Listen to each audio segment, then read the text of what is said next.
Okay mga ka-team, bagong DIY tips na naman tayo para sa ating mga kaalaman yan. Meron kasi nag-comment sa akin na isa nating subscriber at tagapanood sa ating YouTube channel. Ayan, tinatanong niya kung safe ba daw ba mag-drive, na may airbag indicator. Yan po ang katanungan natin. Kung sa safety po mga ka-team, hindi po tayo safe na magpaandar ng walang airbag. Halimbawa ho, kasi nga po ganito, once na nabangga tayo, once na nabangga o aksidente na nabangga, wala na pong sasabog na airbag, wala na pong lalabas na airbag para proteksyonan po tayo. Yan po mga ka-team. Pero kung itinatanong naman niya is kung safe ba yung sasakyan kahit itakbo na walang airbag, safe po siya kahit po nakalabas yung ating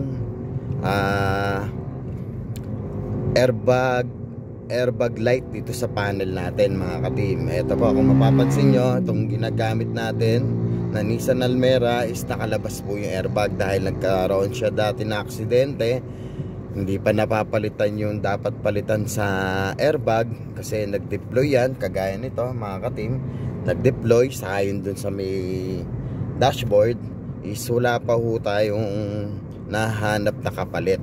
Kaya pinapatakbo natin kahit naka airbag indicator. Pero kung tatanungin nyo po, safe po ba i-drive pag naka airbag indicator? Safe po yung sasakyan. Ayun, kung safe po yung sasakyan kung i-drive ng mayroong airbag indicator. Yan mga ka-team, kung ayan ay tatanungin nyo, safe po siya, naandar naman po siya, wala naman po siyang problema. Ngayon, ang hindi po safe, syempre, yung gumagamit mga ka-team. Once na kasi nagkaroon ng aksidente, is wala na magde-deploy na airbag module sa atin. Ayun. Kaya ginawa natin tong video na to kasi marami talagang nagpi-PM sa akin. Alam niyo naman po ako, kung kailangan nating gawa ng content, ko-contentan natin. Kaya safe naman po siya, kagaya nitong ginagamit natin na Nissan Almera. Yan po, nakadeploy po ang nito, ang airbag module, pero nagagamit pa rin po natin ng maayos at na-drive natin ng maayos na walang problema. Ayun lang, syempre gusto kong malaman nyo kung ano yung dapat na kung ano yung totoo. Kasi sabi ng iba, ang sabi ho kasi ng iba, pag naka-airbag module ka, hindi ho pwedeng paandarin yung sasakyan, hindi ho pwedeng gamitin kasi masisira daw yung ECU, yung airbag module, kung ano-ano, masisira daw po siya. Pero syempre tayo bilang vlogger tayo na gumagawa tayo ng content, kagaya nito, ginagamit natin sa sasakyan kahit may airbag. Pero safe or healthy yung sasakyan na gamitin kahit may indicator ng airbag.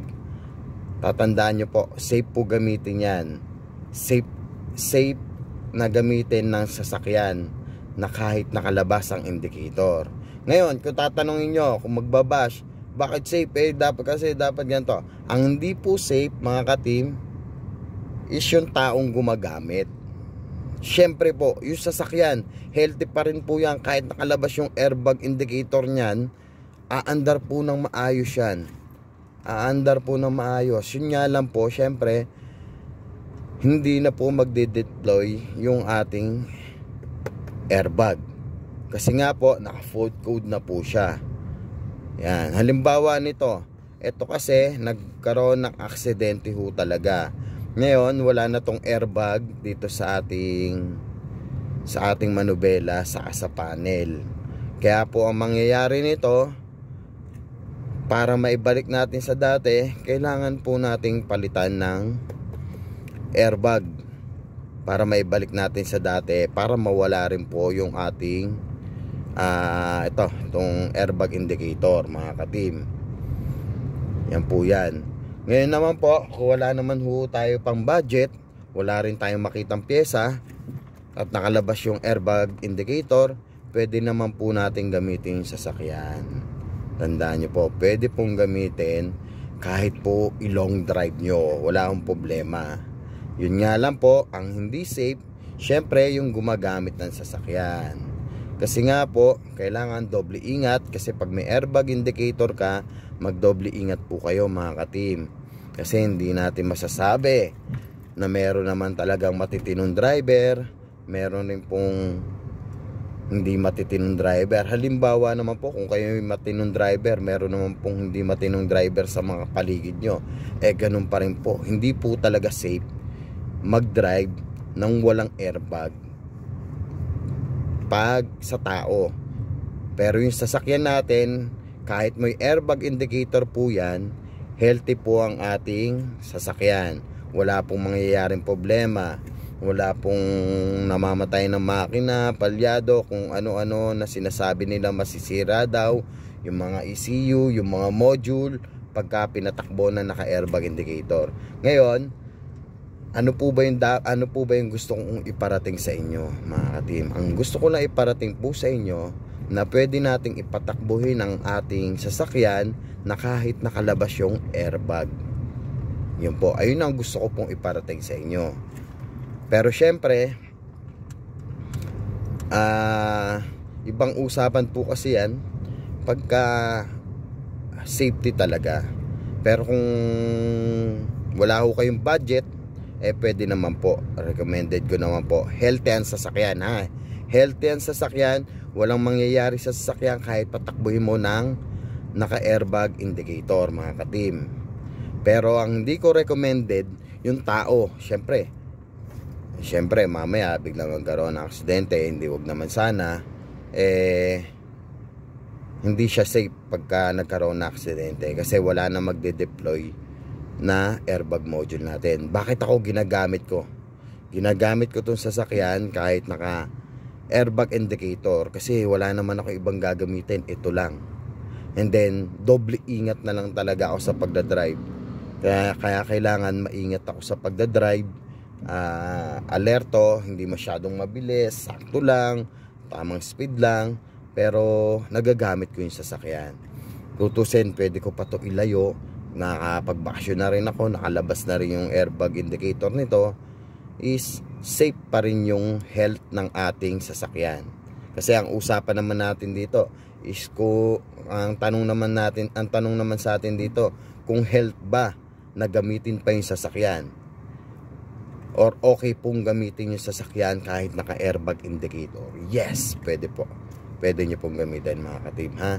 Kaya maraming salamat sa mga nagtatanong about dito sa airbag indicator.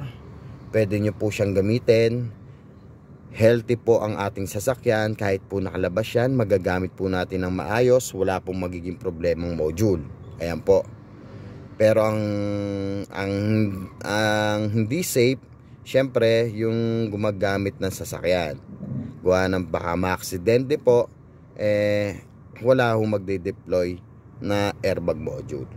Okay mga ka-team, sana naintindihan nyo kasi medyo parang hindi ko yata na-train yung aking content. Kasi ang gusto ko lang na maiparating dito, kung healthy ba o safe ba gamitin yung sasakyan kahit may airbag module. Ang sagot ko dyan, yes. Okay pa mga team. Team Danose Auto Repair Shop, handang magbigay ng DIY tips. Paalam, goodbye.